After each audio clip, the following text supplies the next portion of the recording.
D'habitude,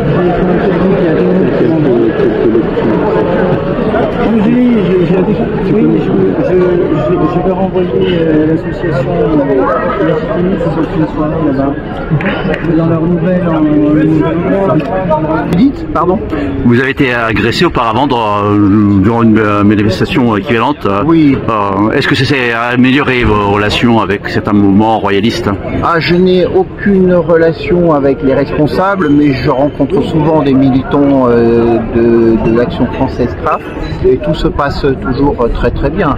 C'est une affaire ancienne. Il ne faut pas semer la discorde dans le camp national. Vous voyez, je pense au Notre Père, il faut pardonner à ceux qui nous ont offensés. Hein. Donc je pardonne, bien évidemment. La cause est au-dessus de nos petites personnes et des querelles qui peuvent naître de circonstances politiciennes du moment. Est-ce que vous avez approuvé la reprise de l'hommage à Jeanne d'Arc par Action française? Alors c'est pas la reprise. C'était plutôt l'apanage du Front National du temps de Jean-Marie Le Pen. Alors l'Action française a toute légitimité pour célébrer la fête de Jeanne d'Arc comme nous l'avons nous. La fête de Jeanne d'Arc existait bien avant Jean-Marie Le Pen puisqu'elle a été votée à l'initiative du député nationaliste Barès, Maurice Barès, en 1920. Et c'est une loi qui a été obtenue de vive lutte, et notamment grâce à l'action des militants d'Action française. C'était une réconciliation entre républicains et monarchistes. Chaque année, oui, et Barès était bien justement la personne qu'il fallait pour cela. Mais l'Action française a célébré depuis 1920 chaque année la fête officielle de Jeanne d'Arc, et nous aussi, le courant nationaliste, puis représentant la doctrine nationaliste, on célèbre la fête de Jeanne d'Arc chaque année depuis cette époque. Donc voilà, c'est pour ça qu'il faut éviter que le parvis de Jeanne se transforme en lieu de bagarre de rue, quoi. Voilà. Regrettez-vous l'absence du Rassemblement national dans cette fête? Je ne le regrette pas parce que les politiques, l'évolution du Front National renié, l'évolution doctrinale, idéologique, et le programme défendu par Marine Le Pen s'est éloigné de tout ce que représente Jeanne d'Arc. Donc je ne le regrette pas puisque ça ne correspond plus du tout à ce qu'ils sont. Après, bien évidemment, on peut regretter cette époque où avec Jean-Marie Le Pen, on se retrouvait des dizaines de milliers de Français non reniés pour célébrer cette figure qui reste toujours un modèle et un exemple dans le combat que nous menons, c'est-à-dire Jeanne d'Arc. En quoi est-elle d'actualité, Jeanne d'Arc, en 2025 à Paris? C'est ce que je vais expliquer tout à l'heure. Elle est d'actualité parce que sans faire d'anachronisme, l'époque d'aujourd'hui ressemble grandement à l'époque qui a permis à Jeanne de mener sa mission et sa passion jusqu'au sacrifice. C'est une France occupée, une France qui subit une guerre, la guerre de 100 ans depuis de nombreuses années, une France qui est menacée de disparition, et une petite bergère qui n'avait pas porté l'épée et qui se révèle une formidable chef de guerre, qui est de simple extraction et qui se révèle un véritable chef politique, a permis de changer le cours des événements et de remettre la France dans son cours de la tradition et de son unité par la restauration de l'autorité royale. Donc aujourd'hui, nous avons besoin de Jeanne, nous avons besoin de son modèle. Et je rappelle simplement une de ces maximes: combattant et Dieu donnera la victoire. Donc certains chez nous dans notre camp pensent qu'il suffit de prier. Nous pensons qu'il faut se battre à l'épée à la main, l'épée symbolique de Jeanne à la main, aider des prières, et comme sous Jeanne d'Arc, nous rétablirons la France historique, nous en sommes convaincus. Autre chose à ajouter? Rien. De beau soleil. Honorer Jeanne, dans ces journées dominicales très militantes, parce que hier nous avons tenu un forum de la paix, au moment où certains comme Macron, ont des velléités guerrières, avec de nombreux étrangers. Donc ça a été une belle journée d'unité, au-delà des frontières, de camaraderie nationaliste. Donc voilà, vous savez, il faut sortir des réseaux. Même si vous avez une chaîne YouTube, c'est indispensable. Vous créez une alternative aux grands médias du système, les médias mainstream. C'est important. Je ne sais pas quelles sont vos tendances, mais peu importe, je vous parle avec plaisir. En tant que terme européen de tous les pays, réunissez-vous, c'est ça? Oui, mais bon, chacun mènera le combat chez lui. Et ça, c'est indispensable. Personne ne mènera le combat chez nous à notre place. Et donc, voilà. Il faut sortir des réseaux sociaux. Il faut venir dans la rue. Il faut honorer nos morts. Il faut revendiquer ce qui est à nous. Et ça fait vivre cette espérance, ça nourrit le combat. Et l'exemple de l'hommage à Sébastien Desieux hier, où nous étions une belle jeunesse pour célébrer Sébastien Desieux, que j'ai connu puisqu'on militions ensemble à l'Action française. Eh bien, il faut sortir des réseaux pour se mobiliser dans des actions militantes et des célébrations comme celle-là aujourd'hui. N'y a-t-il pas d'une contradiction entre honorer le nationalisme et de faire vivre un jour? Terminé.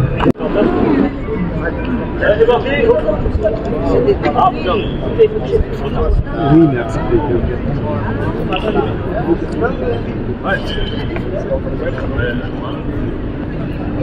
C'est parti, on est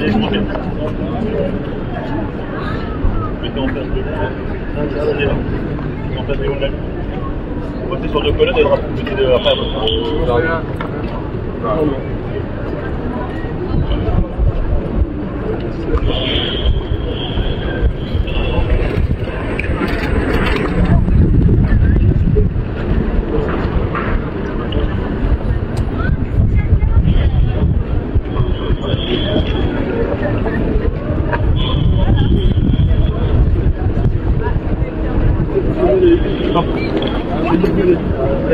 Bon, je me recule des étrangers. On a mis des drapeaux. Oui, mais on va le mettre là-bas, Les étrangers. Follow him. Try to make the cut the line.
Voilà.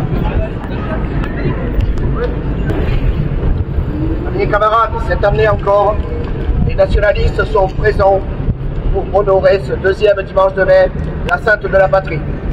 Sainte Jeanne d'Arc, porteur de ces valeurs qui font que jamais, jamais, la France ne disparaîtra. Sainte Jeanne d'Arc qui, alors que la papauté était divisée, la patrie était occupée, le pouvoir était disputé, jaillit de ce vieux peuple français, de cette vieille province lorraine, pour porter à chacun l'espoir et la volonté. Que de parallèles à faire avec notre époque où notre France disparaît, où notre France n'est gouvernée que pour être humiliée, où notre France se fourvoie dans des guerres qui ne sont pas les siennes. Mais que d'espoir. Que d'espoir parce que Sainte Jeanne d'Arc est justement ce symbole fort qui indique à chacun d'entre nous que quelle que soit la désespérance du moment, rien n'est perdu.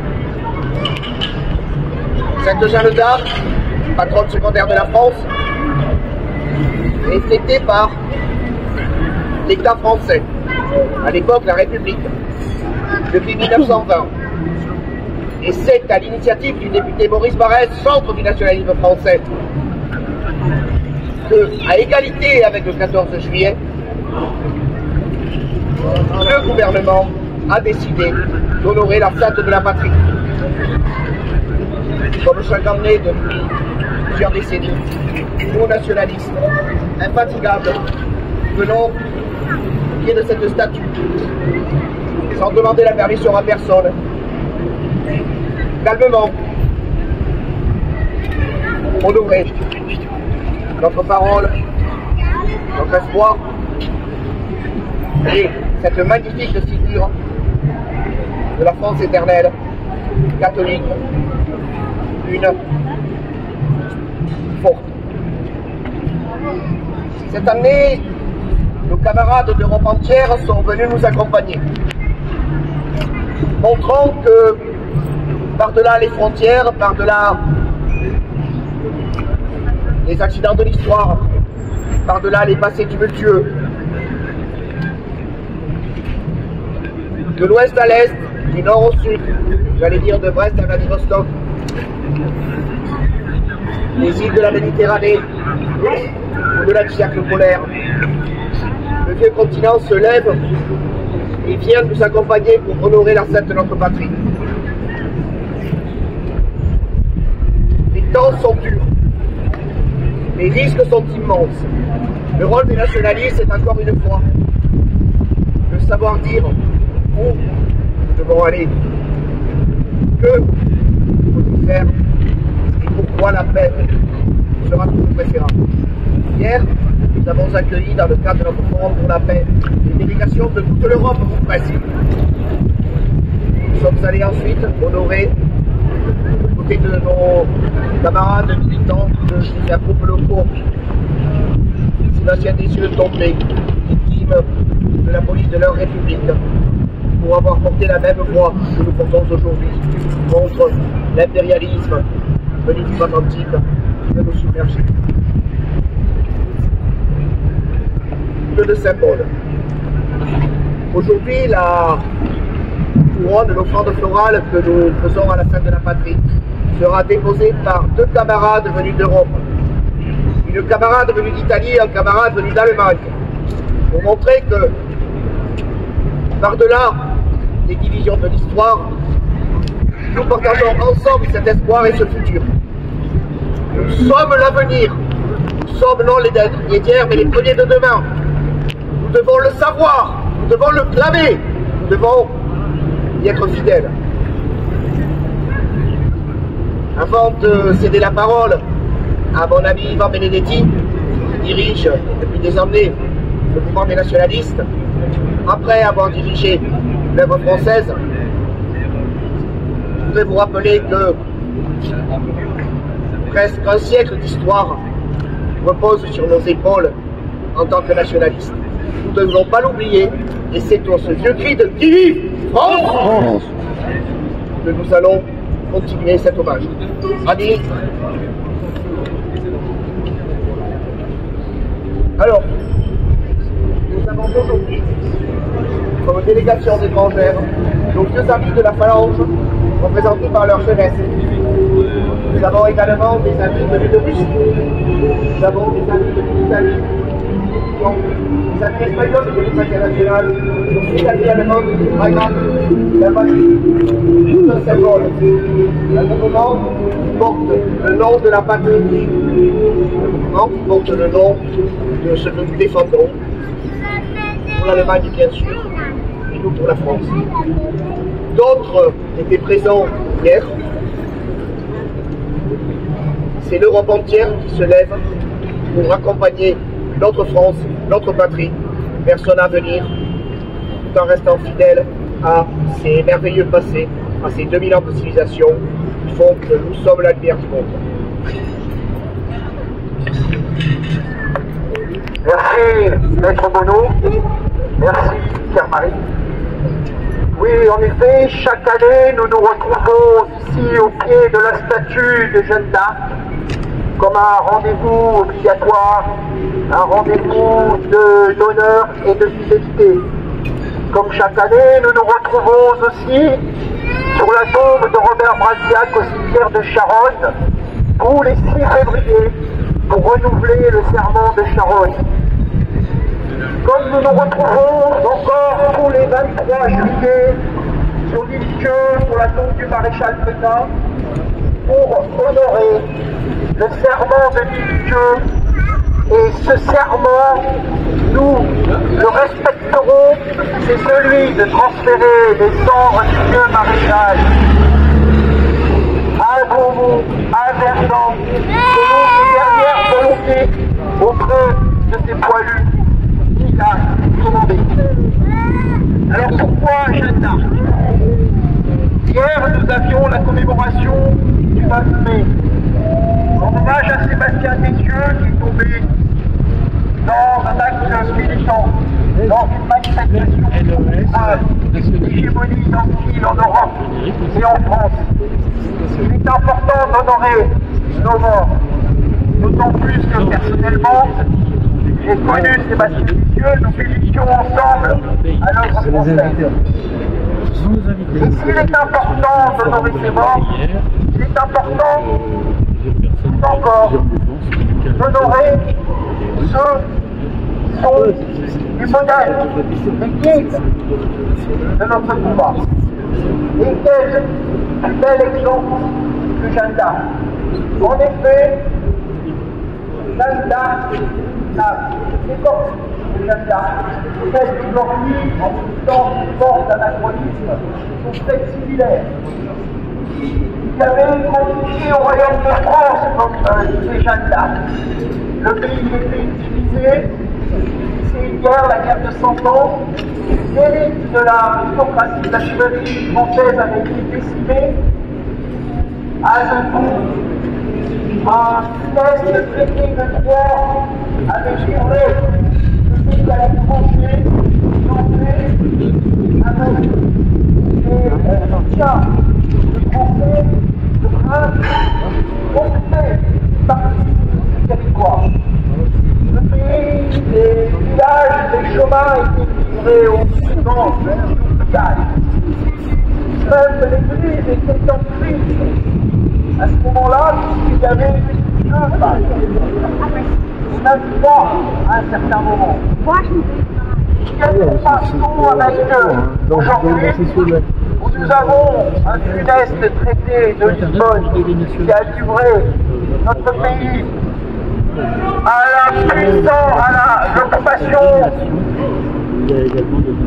l'occupation migratoire dans nos rues, qui nous ouvrir les yeux et des insultes. Un pays qui est notre pays, qui est sous tyrannie d'une oligarchie financière, avec un État profond qui sert ses propres intérêts avec une loi du profit maximum, avec cette pseudo-élite qui est vendue à cette oligarchie, qui se fait élire que pour servir les intérêts de l'État profond, servir les intérêts des trusts, que ce soit des trusts pharmaceutiques, des trusts agroalimentaires, qui pille les richesses de notre pays et appauvrit le peuple toujours plus. Et cette église en crise aussi, puisque si nous avions 2 papes, à l'époque de Jeanne d'Arc, aujourd'hui nous avons 2 messes.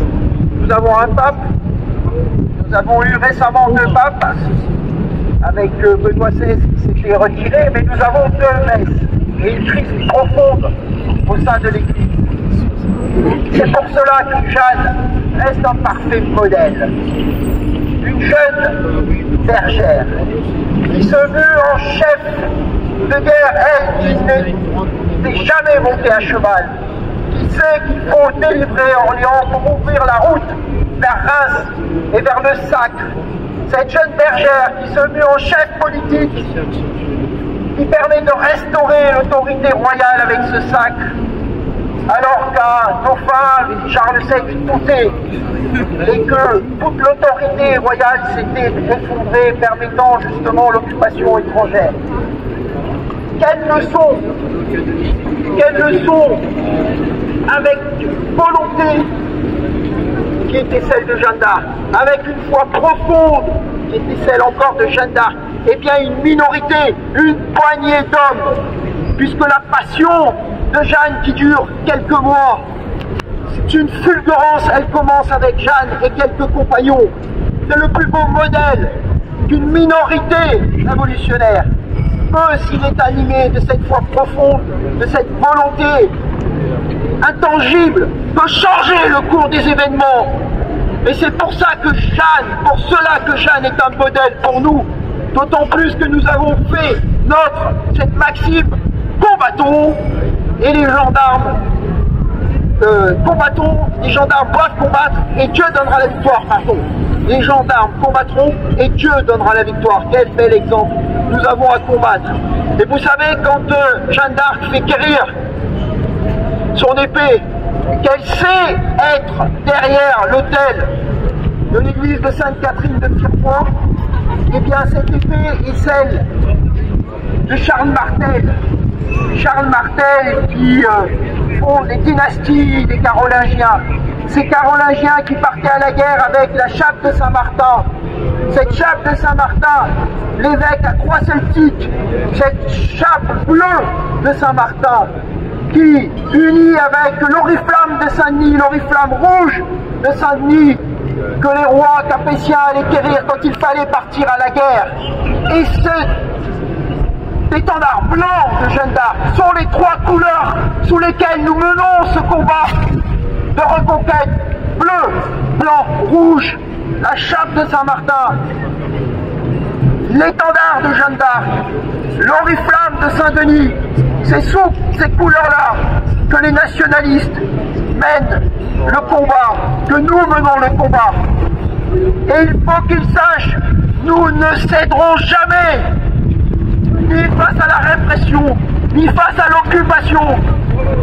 Nous ne plierons jamais, nous ne courberons jamais la tête. Alors, en avant, pour la victoire de ce combat, pour rendre l'Europe à sa race et à sa civilisation, la France à son peuple et à son destin, et la chrétienté à sa messe traditionnelle, et à Dieu, maître chez nous. Que vive! Que vive! Que vive!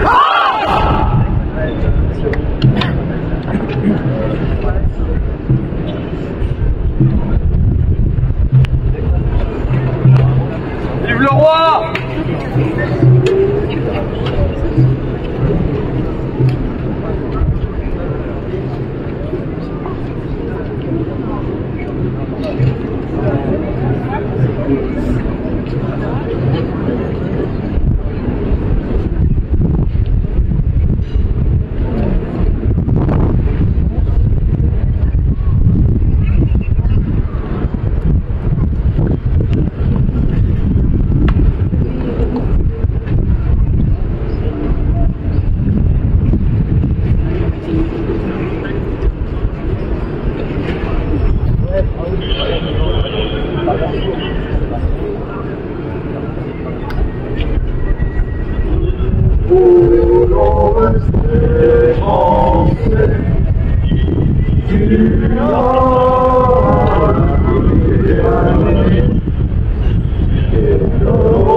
Le succès.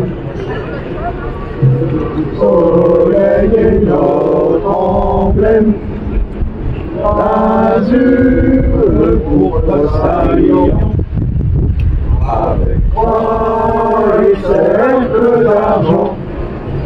Le soleil est notre emblème, vers l'avenir, fidèle au passé.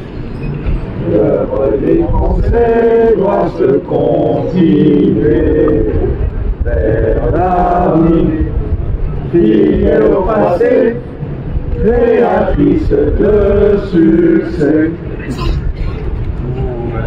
La paix et l'amitié, venue de tous les horizons, la patrie est notre maison, dans la paix et l'amitié. L'avenir, fidèle au passé, l'œuvre des Français doit se continuer vers l'avenir, fidèle au passé, créatrice de succès.